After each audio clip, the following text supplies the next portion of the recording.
Hey guys, what's going on?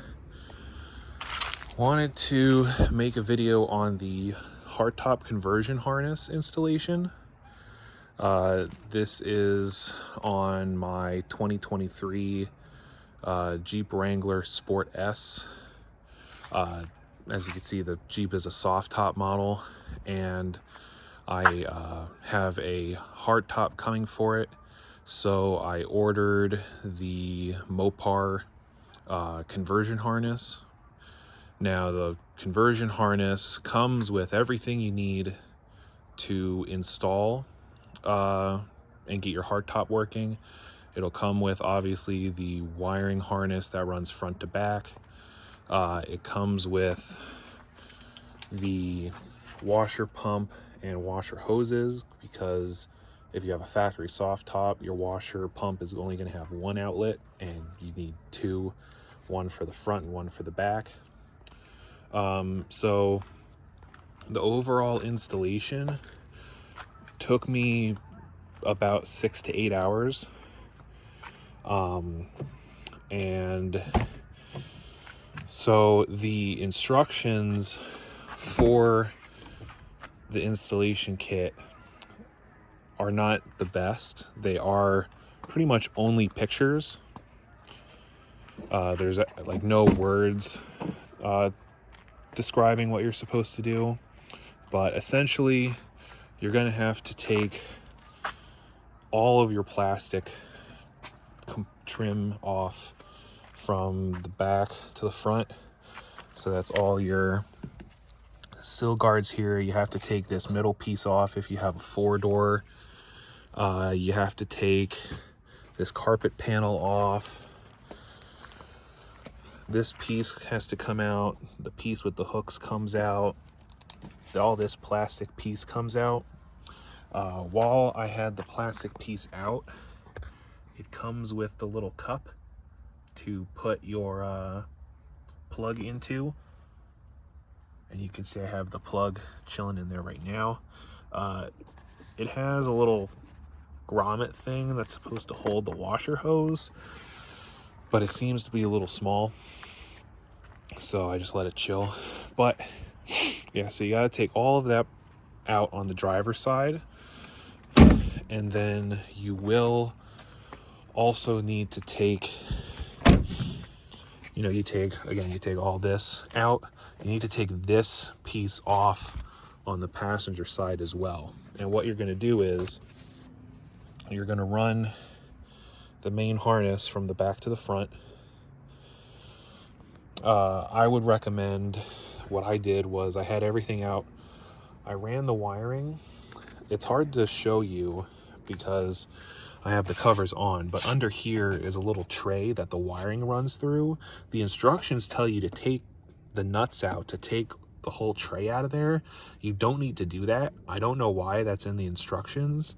You just have to pop a couple clips off and the plastic lid will come off, and then you can run the wiring through there and then clip the plastic back on.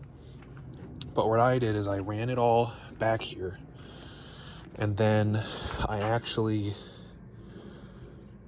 you have to drill a hole in the back trim piece here for the dud clip, the dummy clip. So I did that. You can't see through the top, but I did that, put that trim piece back on, and that way I made sure I didn't have any excess wiring, anything like that. And then I ran everything to the front. You're going to, you probably can't see. I know you can't see, but you're going to run your washer hose. There's a grommet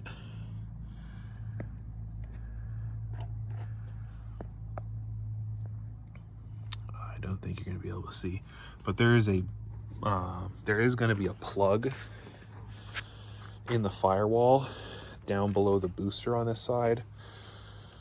The washer hose that's part of the hardtop harness already has the grommet on there, so all you have to do is pull the plug out, cut the firewall pad away, and then feed the hose through. And then the rest of the wiring, you're going to have pins that you're going to have to pin into the connector for the body control module and the fuse panel under the hood. The instructions were confusing at this point too. Looking at the pictures, it shows your center pod section with the HVAC controls and the window switches removed. You do not need to remove that. What you have to do is pop the carpet off here and run the wiring underneath. You feed a coat hanger through one way and you can pull it through. So that'll get you over to the other side. And then you're going to have 3 wires. No, it was 2 wires. 2 wires that you're going to have to pin into the body control module, which is up there. And a ground wire that you have to plug onto. There's an empty stud here, which is why you have to remove this, because it'll go right about here. And then can't see the rest of the harness, but there's 3 wires that then have to run through the firewall to your fuse panel, and they get repinned to 2 or 3 connectors that are going to the fuse panel. This was the biggest time sink for me doing this project. The instructions will tell you to cut the rivets here, and I just put these little plastic push pins back in. This one seems a little loose, but the rest of them seem fine. They use these plastic rivets, and I don't know why they did that, but cut the plastic rivets and then put these pins in when you're done. That way, if you ever have to do it again, it'll be easier. But my recommendation is don't even bother, because what they want you to do is feed a coat hanger through the grommet and then pull the wiring through. Well, on my Jeep, the grommet was like heat shrinked to the wiring harness. So my recommendation, what I wound up doing, is this whole tray, there's a plastic tray underneath of this, underneath your battery and your fuse panel, that you can take out, and then you get clear access to the grommet. Whereas if you try and go in through the fender well, you can barely see what you're doing, and it's high up there. So my recommendation is take the air box off, take your battery out because you have to disconnect it anyway. Take your fuse panel off because you have to remove it to get to the plugs to repin it to begin with.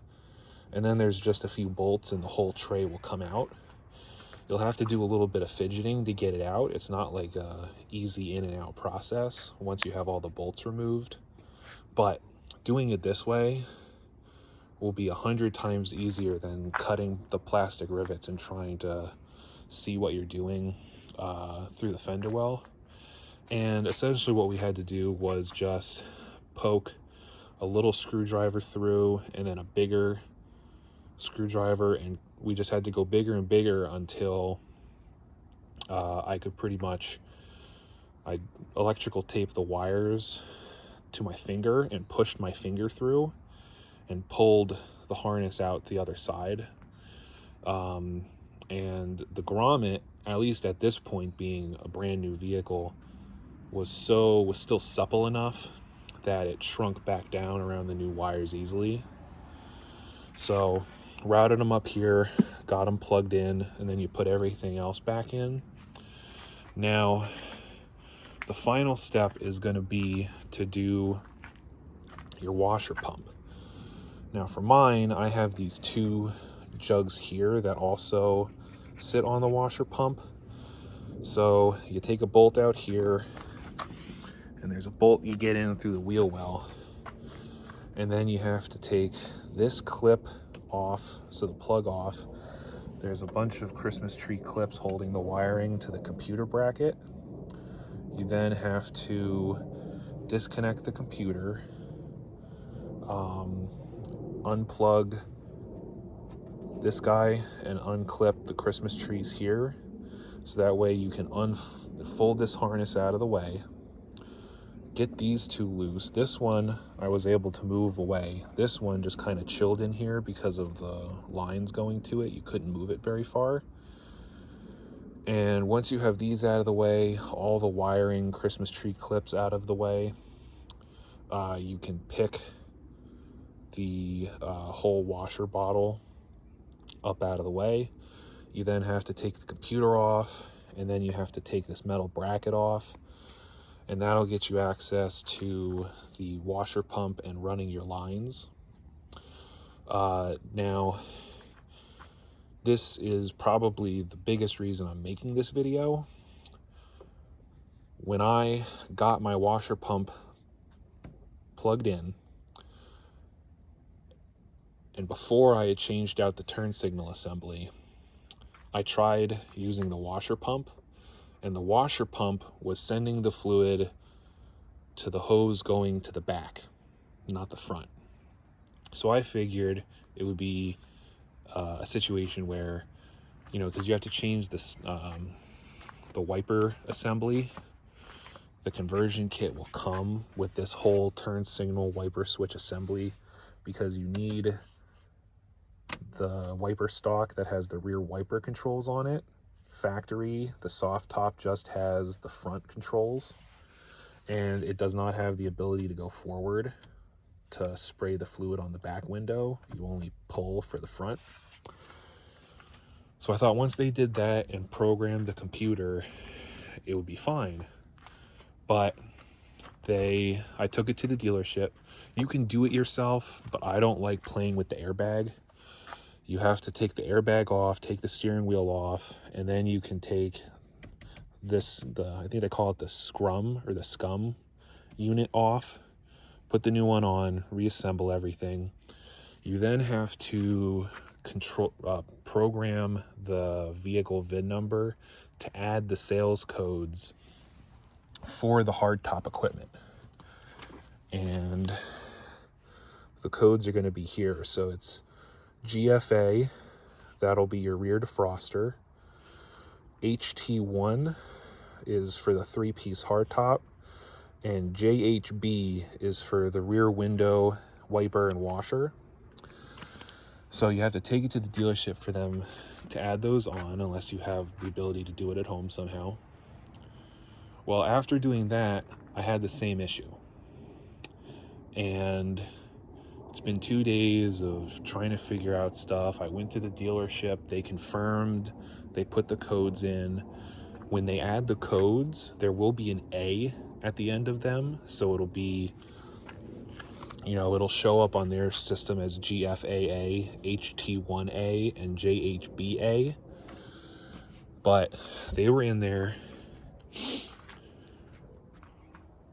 The washer pulling for the windshield was still sending it to the back. What I wound up doing then, to backtrack, you can't really hook this up backwards. You know, the washer pump can only go in one way, and it'll have one output this way and one output that way. You can only put it in one way. You can't put it in backwards. The hoses running from the pump to this connection point here can only be put in one way, because one is longer than the other, because the one hose has to go around and up, whereas the other hose kind of just comes up. They have two different connection points here, and they have two different connection points here. So you can't really plug it in backwards. But what I finally figured out is, one, the ends were put on the hoses. These hoses had the wrong ends. They were backwards. These little hose ends can just pull off. The best time to do it is like drive the vehicle, because under the hood gets, you know, nice and toasty. Even now when it's like 30 degrees. Under hood still gets pretty toasty, so, you know, drive your car, get it nice and warm under here, And these guys, the ends will just slip off, and then you can pop them on to the respective hoses. So now my windshield squirter works. So now pulling the stock washes the windshield. That's great. Pushing the stock, I don't hear anything from the washer pump. So I was concerned about that. Well, I tested it out on this Jeep that has the hardtop. With the hardtop disconnected, your rear washer function does not work. So I disconnected the hardtop, pushed the stock forward, nothing happened. I reconnected the hardtop, pushed the stock forward, the pump came on, and it squirted the back window. So since my washer pump, since my hardtop is not here yet and I don't have it plugged in, that is why my front washer system does not work. So yeah, the other thing, so once you have it all done, if you're like me where you put it in before you get the hardtop, just know that you should be getting the washer out the windshield, but you won't have the rear washer functionality until you plug your hardtop in. And that being said, you know, since I don't have a hardtop, I can't confirm that yes, the washer works, the rear wiper works, and the defrost works. This Jeep does have remote start, which is the half of the whole reason I bought it, and the whole reason why I got the soft top, because I like the Sarge green, and it had the winter package, so it has the heated seats, heated steering wheel, and remote start.